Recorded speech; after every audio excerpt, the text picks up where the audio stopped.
On this, the December edition of the SMA Journal, we travel to Kenya for the celebration of the 30th anniversary of the SMA Formation House, Nairobi. We meet Fr Thierry Aimade, new Assistant Priest in Wilton, some Irish traditions for the Christmas season, and a look back on SMA Events and Activities 2025. I have just returned from Kenya, where I was invited to a celebration of the 30th anniversary of the House of Formation in Nairobi. On the 12th, 300 people turned up for the celebration together in the compound where that house is built. It all took place out of doors. We were well protected from the glorious sunshine that was there, and there were people who came, people like me who had worked there, people, other SMAs who had studied there. And then, as well as that, people from the parishes in Kenya, in Nairobi and surrounding parishes, where the SMA are working. And it was marvellous to see such a huge gathering with the celebration of what has flown from that house. The SMA House was built with the support of the Irish province of the SMA and donations from supporters here in Ireland. And many Irish SMA priests have been involved with the Formation House since its inception.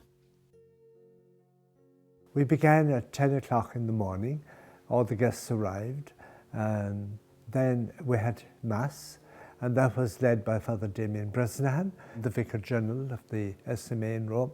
And Damien presided over the Mass, and he preached a lovely homily in keeping with the story of the SMA in East Africa. Isn't it really wonderful for us to be here today, to give thanks to God for the life and for the gift of mission through the SMA, and to appreciate the many SMA missionaries who have contributed to the life of this SMA House of Formation over these 30 years. It was a wonderful celebration to see people there who were celebrating the existence and the foundation of SMA in Nairobi. We met people there who were students in my time and in following times, and they came back to be part of the team who joined in the celebration.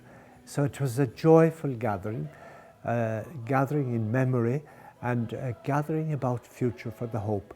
And that's why the presence of lay people was so powerful and so impressive, that they wanted the work to continue in and through the SMA in their parishes. SMA Kenya has just become a province of the SMA, and that's very important that there's a House of Formation in the province of Kenya. So we're celebrating the collaboration that exists between the province and the House of Formation.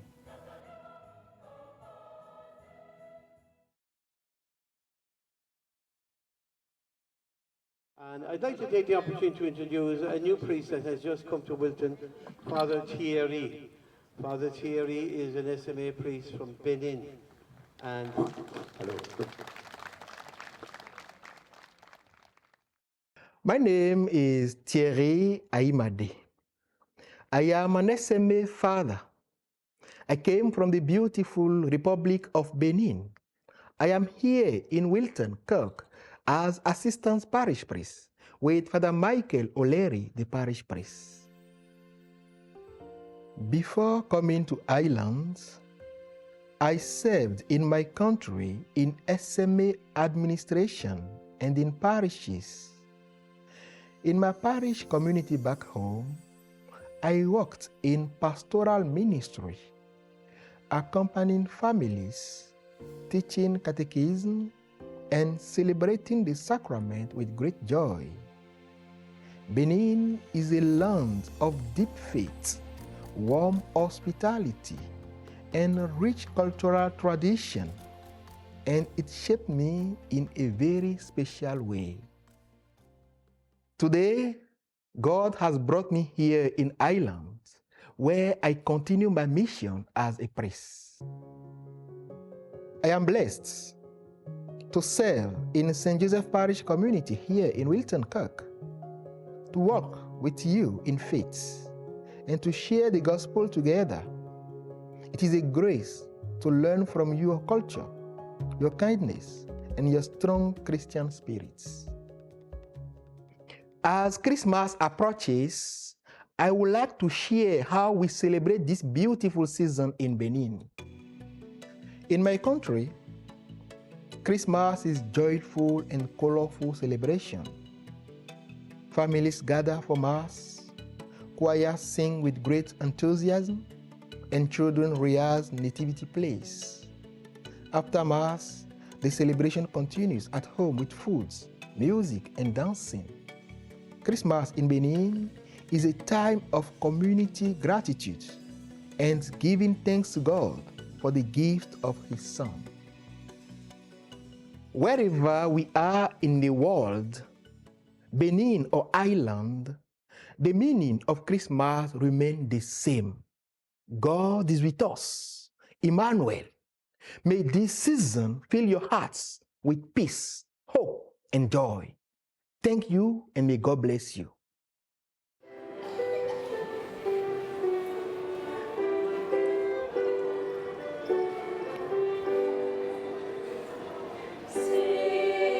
In 2025, the parishioners in the SMA parishes in Wilton and Blackrock Road supported many charities and mission projects through monthly collections.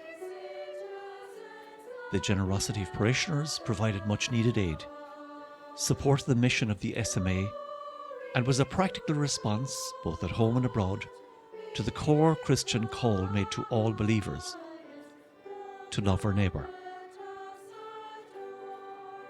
Thanks to all who supported these collections.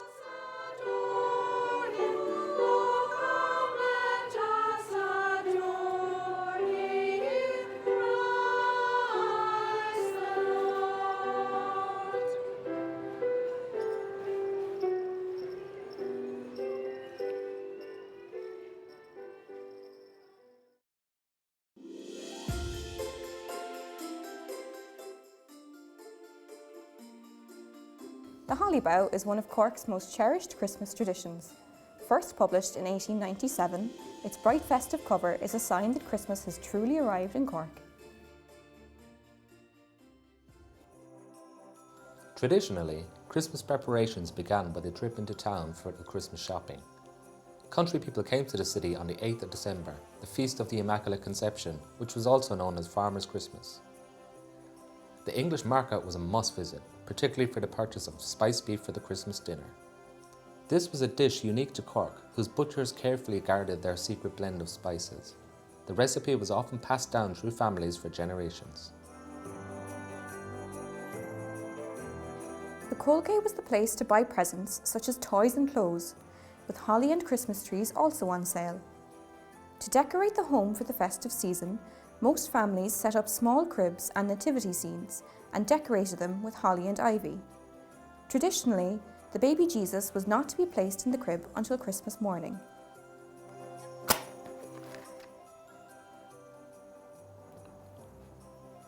On Christmas Eve, it was customary to light a candle in the window, as a symbol of light to guide Mary and Joseph on their journey.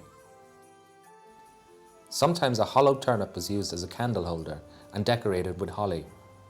If the candle went out, it was considered a bad omen for the year to come. At the end of the evening, some unlocked their doors or left them open for the night, as a symbolic welcome for the Holy Family. On Christmas Day, people rose early for Mass. Church cribs were decorated with straw, with many people bringing a small piece home for good luck. Those living in thatched houses would tuck the piece of straw into the roof, as it was believed to protect the house against misfortune. Christmas dinner was, and still is, the highlight of the day for most Cork families. Goose was once the preferred choice over turkey and was served with ham and spiced beef. The Christmas pudding was the choice for dessert and had been prepared weeks before the day. It was said that to make a successful pudding, every member of the house had to take a turn stirring the mixture. St. Stephen's Day sees the Ramboys, or Straw Boys, take to the streets to continue the tradition of burying the ram. In the past, groups of people in costumes and straw hats would go house to house singing and playing music. In return, they'd be given food and gifts from the family. The tradition comes from an old legend in which a noisy wren betrayed a group of people by giving away their hiding place. Today, the tradition lives on in parts of Cork, particularly in Carrigaline.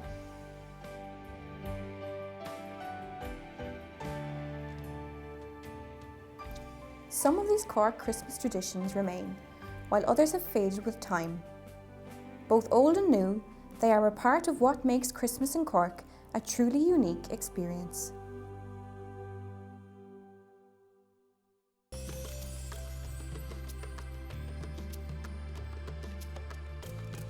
"2025 was a very busy year for the Society of African Missions.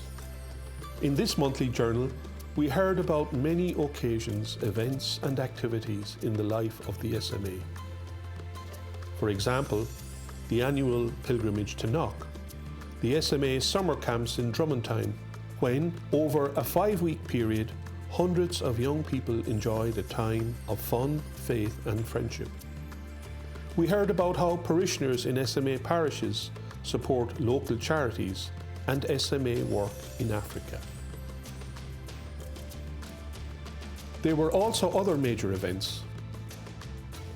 The International SMA General Assembly, or chapter, took place in Rome, and also the Irish Provincial Assembly. Both of these important gatherings take place every 6 years, and both elected new leadership teams to guide the work of the SMA until 2031. With regard to vocations, 2025 was a very good year. 8 new SMA priests were ordained, and 43 students who have already completed 4 years training took their first oath, making them temporary members of the SMA. This year too, 23 students became deacons and permanent members of the SMA. This means that the SMA has 23 priestly ordinations to look forward to in 2026. This is a great blessing and will allow the SMA mission to continue and to grow. The work of the SMA depends on the faith and efforts of many people. Our friends and supporters, the staff in our houses, our SMA priests and brothers here, in Africa, and in many places around the world. Our heartfelt thanks to all of you, and may God's blessings be upon you all. The Society of African Missions wishes you and your loved ones a blessed Christmas filled with peace, joy and love.